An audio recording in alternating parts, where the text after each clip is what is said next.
How many times have you been stopped in Frisk? Probably like 20 times for the year. 20? Yeah. 15, 20 times. My friends get frisked all the time. So they frisk me, they check my bag, make sure I have anything. They was like, oh, we just stopped you because you look like somebody who robbed or stole around here earlier before. I fit the same profile. They said I looked like someone. He fit the description. I fit the description. I look like a potential gangbanger. The police have a generalization of black men as far as, okay, do-rag, pants sagging, Jordans. That's like 75% of like everybody. He pulled me over and started searching me and all that, and me being the person I am, I felt like it was a problem with it, so I gave him a problem. And long story short, I ended up getting a broke tooth. I came home from doing 13 days on Rikers Island. And when I finally seen the judge the second time, she couldn't figure out what was the reason for them stopping me in the first place. It's getting to a point they're getting used to. Welcome back. That clip, and there's a lot more to it, but just to put a face on who we're talking about, it was put together by Color Lines, an online publication focused on racial justice issues. And the video went on to get to a number here that surprised at least me. In the Brownsville section of Brooklyn, in just the year 2009, 93 out of 100 residents were stopped by the police. I want you to just think about this. And if you're watching me from Westchester, Rockland, Bergen, Fairfield County, Connecticut, think about if 93% of your population was stopped by the cops. Well, joining us to sound off on this issue, Dominic Carter, political journalist and author, Bethany Blankley, political analyst, conservative columnist, Andrew Whitman, our senior political correspondent, and Darius Charney, who we met last segment. Now, we talked before about the breakdown, Darius, about where the case is right now. But there were words that I read in the finding that you can explain to me. Furtive movements and high crime area and suspicious, the most general amorphous terms. Did that meet, up until I guess the court's decision, the legal threshold to make anybody put their hands up against the wall? Well, it's interesting you say that, because the U.S. Supreme Court about 10 years ago dealt with this concept of high crime area in a case called Illinois versus Wardlow. And the court said in that case that the mere fact that a person is present in a quote-unquote high crime area of town is not a sufficient basis for a police officer to stop that person and frisk them under the Fourth Amendment. Now, what you have going on here in New York City, or in New York City where I work, is the police department, when they engage in stop and frisk, are using this high crime area concept as a justification for stops in more than 50% of all the stops that they do in a given year. And another interesting thing is that they're using that justification even in low crime areas, roughly the same amount of time as they do in high crime areas. So that really begs the question, are officers really using valid markers of reasonable suspicion when they stop individuals? Yeah. I want to play a clip for everyone. You're about to meet a young man, Nicholas Pert. He's 23, just graduated with an associated degree. He was considering to go into law enforcement as a career as a young guy. But as you'll hear from his story, he's been stopped and frisked 5 times. And I want you to listen what goes through his head. And just imagine for a second, it's your kid. And if in any way that would change your opinion about the practice right now. Again, this is Nicholas Pert. This is part of a longer interview we'll bring you tomorrow, the Kim Lengel file. Take a listen. What do you have on you at this point? What I have on me, I have my wallet, my keys. No ID. bags? No bags at all. Nothing suspicious? Nothing suspicious. And you get in front of this church, and what happens? Yeah, and I'm stopped. And first, haven't made it off my block, and I'm stopped. Do you make conscious decisions about what you carry or what you wear because of this?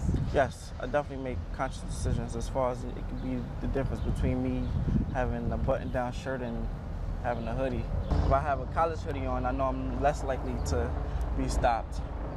If I have a black hoodie on, it's more likely that I'll be stopped. Just a black plain hoodie. Created a barrier between the community and the way our community reacts with the police. It leads to more crime. Yeah, Dominic, I'll bring in here. He said the scariest time for him was when a gun was drawn on him. Another time he was leaving his grandmother's house on his way to church, and he got this too. And at least from Kim's account, no record, kid squeaky clean, good kid here. But he would now never consider becoming in law enforcement. You know, this isn't about, to me at least, bleeding heart or whatever else. Again, if they did this in my neighborhood, which they don't. It wouldn't be done in your Right. neighborhood. It just wouldn't happen. We'll you talk know about why? conversations you you know have why? with your kids. You know why Yeah. it wouldn't happen in your neighborhood? Well, I live in an affluent community, to be honest with you. But my son, and this is outside of New York City, has been stopped and spread eagle on the floor. And, you know, we can talk politics and we can sugarcoat it and we can say it's effective law enforcement. But again, a kid from an affluent family, and my son has epilepsy. The only thing he was doing was running from one store, jogging, because he had to go to the restroom and they wouldn't let him go to the bathroom to go to another stop. And a state trooper spread eagle on the floor. This happens, and then when I went to the police station, Mr. Carter, I didn't do it, I had nothing to do with it. Nobody could remember anything because they knew that I wasn't playing and there was going to be accountability. The police do this, they say it's effective law enforcement, but they do this because they know there's no repercussions behind it. If not for lawyers suing, who do these people have to stand up for them? But you know what's interesting? Ray Kelly and Mayor Bloomberg is hardly going to be confused with even Rudy Giuliani. Mayor Bloomberg on social issues has been ahead of the curve on a lot of things, but he's been a staunch defender of this program. He points to the crime rate and he says New York City is a safer place in large part because of broken windows and more specifically stop and frisk. How do you debate the effectiveness of the program if the overall crime rate is down? Well, I think, you know, I've heard this argument before, as you can imagine. I didn't make it up. And, you know, my response to it is, you know, we've researched this. I mean, and there's been many people who've researched the crime drop in New York and nationally over the past 2 decades. And it's undeniable that crime, especially violent crime, has gone down across the country in the last 20 years. But there has never been a study that I've ever read, you know, empirical study that has been done that actually links crime reduction to specifically the use of aggressive street stops. There are a lot of studies that look at you know, things like hotspot policing, which I think most people would agree is a good strategy. In other words, you send officers to the areas where crime is the highest, and I don't think anyone would debate that. But to piggyback on that and just say automatically, without any empirical proof, and there isn't any that I know of, that the more stops you do, the more crime goes down, it's an argument that I think needs to really be examined, because there is not a study that I'm aware of that actually links the two. And I want people to take a look at this clip. This was recorded by a New York police officer who didn't agree with this and the quota system, that there's been a lot of debate, and even the judge said that she saw countervailing evidence within there, but she believes that there was an existence of it, but she didn't debate people who testified, for full disclosure, saying that they never practiced in it or ordered to practice in it. But he recorded what you're about to hear now out of the 41st precinct after he went to the police union, he claimed, and they were of no help at all here because he said the numbers were being, in effect, manufactured for the stops. But take a listen yourself here. This, again, a recording inside the 41st precinct, and this, what his commanding officer were giving directives to he and his fellow officers to go out that night. Take a listen. I want 250 to see something. I want a ghost town. I want to be able to echo from one end of the street to the other. You understand? That's what I want in a perfect world. So that's your mission. Guys need college, need activity, there you go. You gotta get me moved. And I guess that's what you were arguing in the suit, that this wasn't just a couple officers who were, you know, basically deciding on their own where they were going, that this either came from the top level of police plaza or certainly from commanding officers, but this was a form of policy. Yes, absolutely. And I think if you know, I've heard those tapes before, and if you listen to the tapes, more of the recordings, you actually hear references to very high-level officials, chiefs of patrol, chiefs of transportation, in other words, the guys downtown, the white shirts as they call them, I mean, the really high-level people who are really pressuring police commanders, precinct commanders, to get their numbers up. And then they go back to their precinct and they tell their lieutenants and their sergeants, I need to see more tickets, I need to see more arrests, I need to see more 250s, which is a stop and frisk. Well, you mentioned arrests. More than 9 out of 10 people that are stopped aren't arrested. Forget even the marijuana stuff. I mean, even take those numbers out. I'll go around the table, and Bethany, and then we'll go to Dominic and all the way around to our guest panel. with what we know, is this good? Is this something we wanna? Is this worth fighting for? Well, I actually support stop and frisk, and I think that it's important if it's lawful and if there is reasonable suspicion. As a single female living in New York, I was actually a victim of a crime several years ago. My sister's been mugged 3 times in broad daylight, and one of my best friends was held at gunpoint. So I am all in favor of what it takes for law enforcement to do their jobs. And I have to go through the airport security every single time. I worked in Congress, I worked for a former governor, I've worked as a civil servant for over 12 years. And I am not a flight risk. I'm not somebody who's gonna blow up a plane, but I still have to go through security. And it's, to me, it's not. Does it bother you though that they're not doing this on Park Ave, okay? In Bed-Stuy maybe, but they're not doing this in other places, and they're predominantly doing it to people that don't look like you or me. There's one thing, you can't get on a plane unless you go through a metal detector. Doesn't matter what you look like, but you do have to be stopped and frisked, it seems, depending on where you live and what you look like. It's not the same equal law, equal application. Well, I can tell you in all 5 of those examples, none of the people who assaulted me or my sister or my friend were white men. So what does that mean? It means that there is profiling done. I was profiled as a single woman walking down the street, petite and blonde. As my friend or my sister, they were profiled. There are certain people who commit crimes who are looking out for specific people that they target. And to be quite honest, I want the police to protect me. That's their job.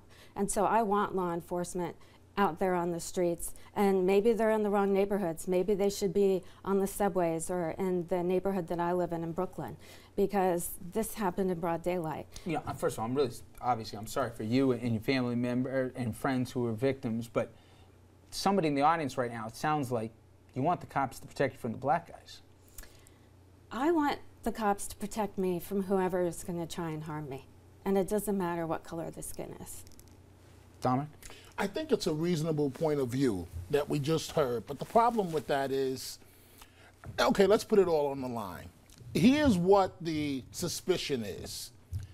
It's the black people committing the crimes. So if we stop all of them and lock them all up, there won't be any more crime. I just put it on the table. That's the bottom line. We can sugarcoat this all we want to, but add in some Latinos, some sprinkles of Latinos, and people feel that it's those groups that are committing the crimes.